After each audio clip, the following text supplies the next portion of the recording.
Previously on Rogue Life. Is it just me, or does the impending doom creep more and more quickly with each loop? Mayhem.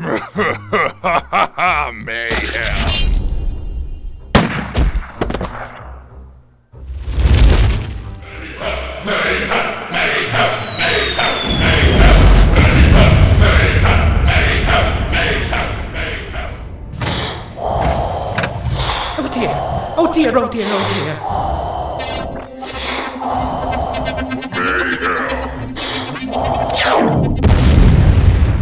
Great. We're about to get trampled by an angry mob. Like we're at Target on Black Friday.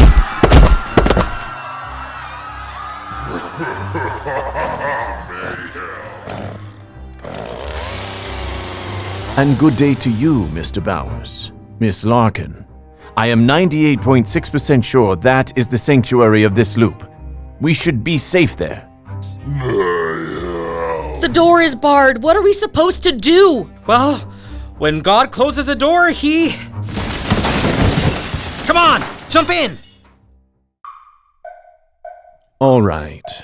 Let us start from the beginning of the story. I am not one to typically subscribe to watching films. But have you ever seen one of those films where a mystical artifact could save or end all life as we know it? Well, that is pretty much my life. My name is James Petersen. I have spent the better part of 3 years observing and documenting the Valhalla phenomenon, and it is my mission to see that we are able to harness its power. For now, I need to convince these two of the importance of the mission and hope, for the sake of mankind, that they are willing to help me.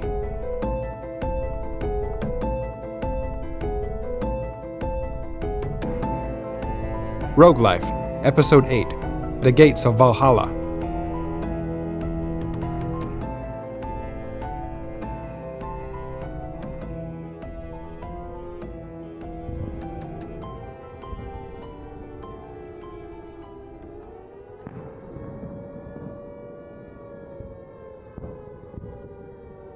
Okay, Jen.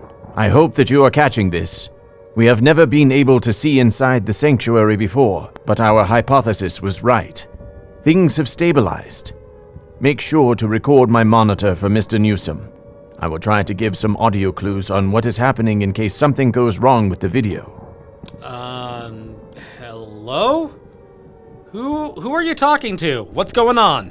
I am here, sitting in a bombed-out church in the middle of the London Blitz in World War II. Strangely, we were chased here by what seemed to be zombies. Finally, I have been able to get the two final subjects, Mr. Bowers and Miss Larkin, here with me in the sanctuary. I am not sure how long we will be in the clear. Nothing is clear here. Also, I guess you're just pretending like we don't hear you. Okay. Mr. Bowers is here sitting across from me just outside a confessional booth. Miss Larkin is pacing back and forth between the pews, looking furtively at all the windows. How do you know my name? I mean, my real name? Also, furtive looks? Okay, should I just explode this guy, Benny? I might if you don't. It should be noted for the record that, amazingly, these two have done so well for themselves, armed with such little knowledge. They have not retained as much as we had hoped. But Mr. Newsom should increase the stipends that we are providing to their families due to their resilience and cooperation. Okay, enough of this. You think you should talk? I think you should talk. So, well, talk. No need to point that crossbow at me, Mr. Bowers. My name is James Petersen, and I work for Rencorp. Well, of course you do. Lousy night vision goggles. You'd think this place would account for the battery level on these things. Anyway, yeah, you work for Rencorp. I work in the legal department for Rencorp. Heck, if you tracked things closely, Ronald freaking McDonald probably works for Rencorp. Yes, but I work directly under Richard Newsom himself, researching different paranormal phenomena across the world. I'm pretty sure that Mr. Newsom is just a folktale told by budding CEOs to their junior executives. He's notoriously private and refuses to even be seen in public. Yeah, there's a lot of conspiracy theories that say that he's just like a talking computer screen. Like some real HAL 2001 stuff here. I assure you that Mr. Newsom is real, Mr. Bowers. You see, Mr. Newsom has always been obsessed with the paranormal, and he dedicates millions every year to researching folktales around the world and finding if there is any sort of credence to them. I am part of a team that he has had researching specific lore in Western Europe. My specific team was to focus on Norse mythology. While I can definitively say that Thor, Loki, Odin, and the like are very much works of fiction, there is one thing that has some truth to it. Valhalla. Wait, Valhalla? Benny, scoot over. You mentioned that at the Kung Fu match, and I had a robot companion say something about it. What is it? First, a little background on how we discovered Valhalla. There is a small town about 50 miles north of Lillehammer in Norway called Sorjorn, where an interesting twist to the legend of Valhalla exists. Locals there insist that a nearby mountain contained the gates to Valhalla. They claim that those that have sought Valhalla have never returned. Of course, that seems to most to simply be due to the unlivable terrain and constant snowstorms of the area. But Mr. Newsom took a personal interest in the tales and dispatched my team to the mountains to explore. Mysterious expeditions, a bit Indiana Jones. I like it. I like it. After around 3 months of searching, we found a small cavern opening that was emitting a huge amount of radiation. After taking appropriate precautions and suiting up, we entered the cavern and found that it opened into a large space around 150 yards in all directions. Ice had built up around the outer edges of the cavern, but in the center, it was sweltering, at least 120 degrees. Now, I'm no Bill Nye, but the science doesn't exactly seem to add up here, right? Of course not. That is why it was so interesting. I pointed my flashlight at the source of the heat and found a metallic sphere, about 8 inches across, floating 3 feet off the ground. The sphere had strange markings in a language that none of my team could decipher. The strangest part of all this, however, was what was happening above the sphere. There, about 6 feet off the ground, were about 20 bodies hovering, straight up and down, almost like they were asleep, standing up. More than a little creepy. The more that we observed the bodies, the stranger things got. The bodies themselves were in perfect shape and seemed to be full of life, perfectly healthy and breathing. Were it not for the fact that they were floating in the air, it would seem as though they were just healthy people sleeping. They did not seem to react to any external stimuli, like sound or even being touched. They also, strangely, had no sign of the radiation from the sphere. Ah, jeez! That one actually breached the ceiling. I'm getting major unexploded Stark Industries vibes here. Maybe hurry this up, Mr. Petersen. One of my colleagues, Janet, went to carefully collect the sphere. Even with the radiation suit and a bevy of safety precautions, something strange happened as she got within a few inches of it. She let out a scream as her body flashed with a sudden light. Her body went limp, then also floated upward, joining the 20 bodies above her. Janet, it should be noted, is someone that the two of you have met. Young woman in her 30s, blonde hair and green eyes with a scar just above her left eye. Wait. Her? Janet was in a hazmat suit, which isn't exactly standard attire, so it made me think to look more closely at the clothing on the bodies. Interestingly, the clothing itself was from different eras. Most looked distinctly Viking, but there were some that looked turn of the century, and some that even seemed to be modern spelunkers who just happened to stumble into the cave while exploring. Although all the bodies were perfectly preserved, the clothing all seemed to have aged appropriately, showing that those bodies were actually likely people from those eras. Either that or Fashion Week in Milan is getting really weird. As we reported back to Mr. Newsom, he was obviously ecstatic at our discoveries, and despite what happened to Janet, he insisted that we try to bring the orb back to the States.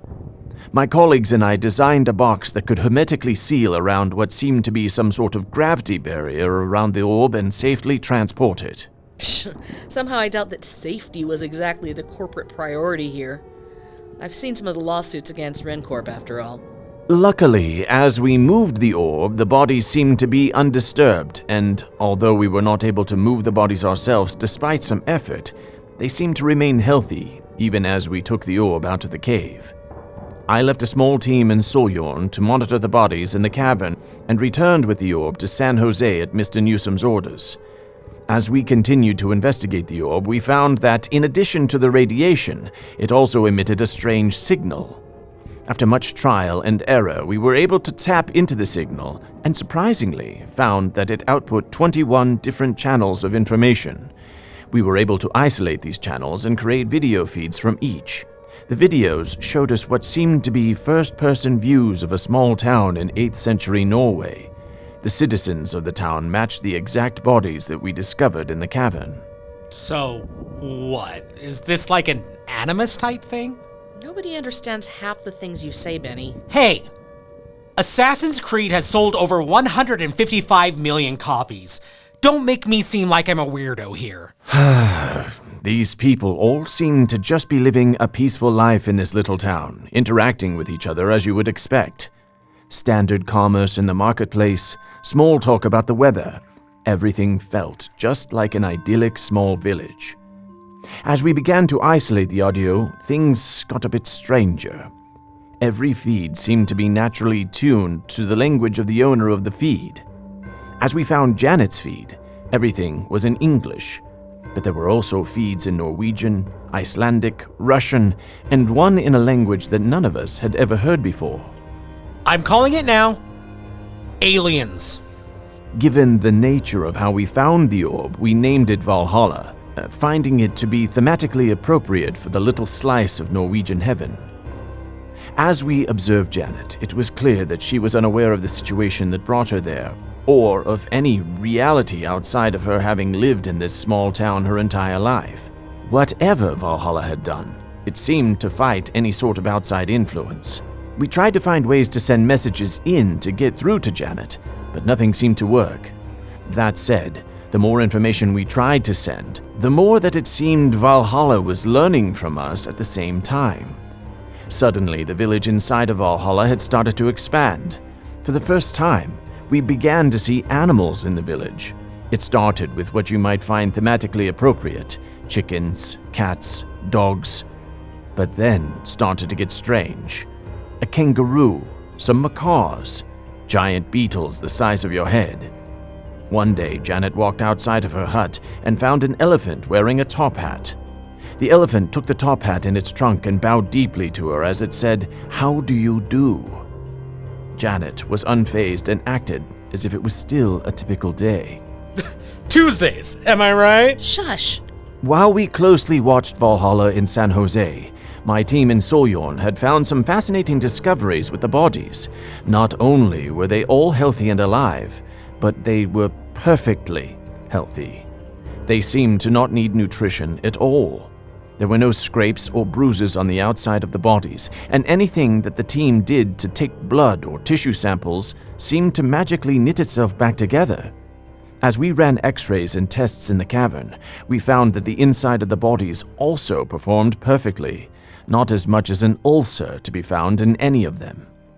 I do not think that you can grasp exactly what this means, Mr. Bowers. 4 months before entering Valhalla, Janet had been diagnosed with stage 4 pancreatic cancer. The cancer was nowhere to be found in her body. Do you honestly expect us to believe that you found a cure for cancer? Believe whatever you will, Miss Larkin, but if there is any sort of chance of it being true, shouldn't we do everything that we can to explore the possibilities? It means that Valhalla might mean the cure to all sicknesses. It could mean the end to all suffering. Valhalla might just mean immortality. Mr. Newsom immediately saw the potential of the situation. Of course, we also knew that immortality at the cost of forgetting everything you know and love is not exactly the heaven that we are looking for. Additionally, as charming as Norway and talking elephants are, it might not fit the eternity that everyone expects or wants, so we began to experiment deeper. Look, I get it. It's new, it's different, you want to figure out how to make money off of it. But how about not trying to mess with things that are obviously dangerous? There is too much at stake here, Miss Larkin. Mr. Newsom authorized us to take every available resource to investigate this phenomenon. We started by feeding more information to Valhalla, playing things on screens and sounds like mad all around the orb. We tried throwing out everything that we thought people could ever want. Soon, there was an ice cream parlor in the village, a trampoline park, and go-karts. Although we could not determine what Valhalla would add, we could influence how it might create the world by feeding it everything that we thought heaven could possibly be. Eventually, however, we started running out of ideal scenarios. Additionally, the citizens of the village continued to act as if all the amazing inventions Valhalla created were run-of-the-mill, par for the course. Then we decided to open it up to everything, allow Valhalla to craft its world according to all of the human experience in the World Wide Web, allowing the citizens to experience the full breadth of life to better appreciate the joys of it. That's probably not a smart move then. Sure, let's open up some sort of magical, crazy device to the opinions of the internet, Mr. Petersen.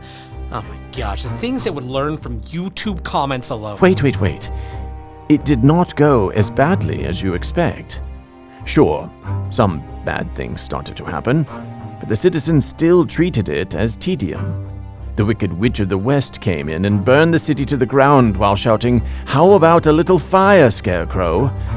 No reaction. They just rebuilt the city as if nothing happened. A citizen was literally ripped in two by a giant mechanical Hitler.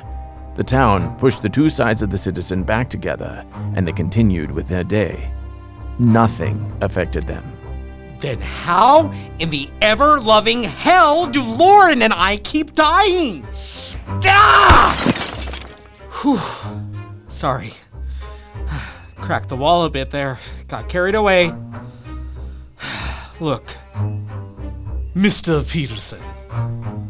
No one was able to get my head back on when the Ghosts of Christmas Present popped it like a zit. Your circumstances in Valhalla are a bit different. You see, when we realized that we could not get any reactions from the village folk, and despite the Soyon team's efforts, we could not free those that were in Valhalla back to their bodies, so we changed tactics. The goal moved to find a way to keep your memories when you entered. This meant, unfortunately, a few more test subjects entering Valhalla. A few? There are hundreds of people stuck in here. Now, do not exaggerate there, Miss Larkin. There are 156 people currently in Valhalla. Well, 157 if you include me. Many of these people are Rencor employees and knew fully well the risks involved. There was paperwork. Wait, then how is it that we are the only ones that actually know about the world outside? And how is it that you seemingly remember more than we do? We tried everything that we could to try to counteract whatever it was that Valhalla was doing to erase memories.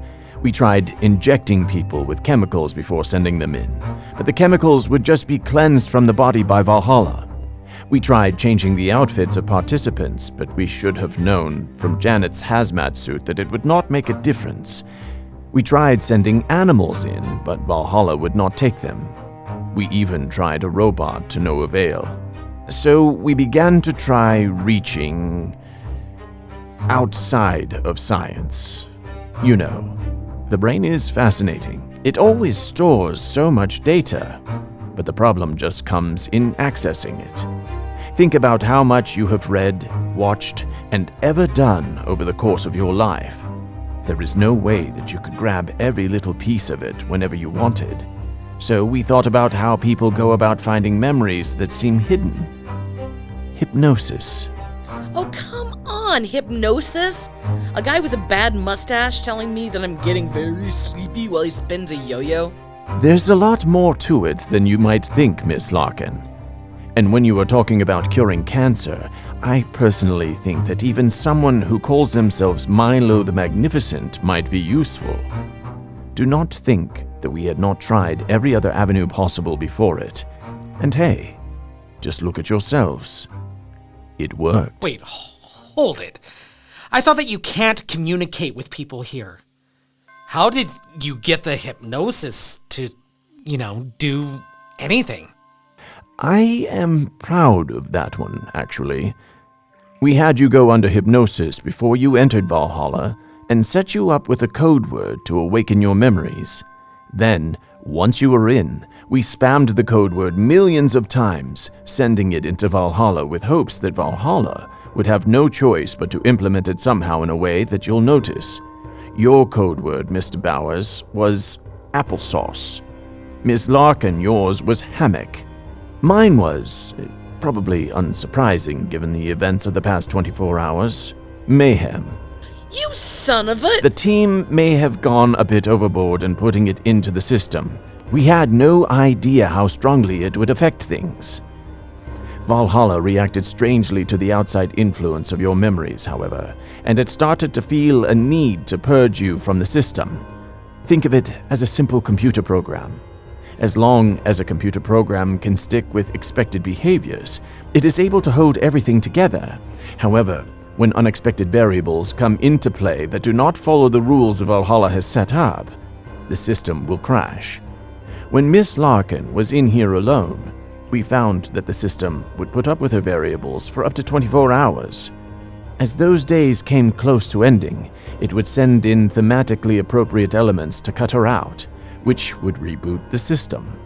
When Mr. Bowers was added, that time was cut to around 4 hours. Now, with me, I would assume that we have significantly less, especially now that I am, well, a real boy, and starting to act very much against Valhalla's designs. This means that time is of the essence. We need to work together to find out how we can restore memories to all of Valhalla citizens and how to get all of our consciousnesses to our bodies. If we can find a way to freely enter and exit Valhalla, mankind will be changed forever. Whoa there. You've got the wrong guy for all this. I mean, sure, Lauren is great. But what do you expect me to do? Speedrun Mario Brothers 3 until Valhalla gives up? Come on now. I can't do anything for you. Actually, Benny, I think you can. I've remembered some things. How we got in here. What we're supposed to do. I know your place in all of this. And you did too. In fact, I think that's exactly why you volunteered.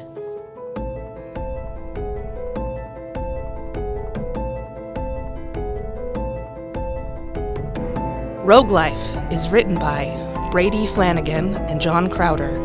Directed and edited by Brady Flanagan. Original music by Brady Flanagan and Willis Krammer.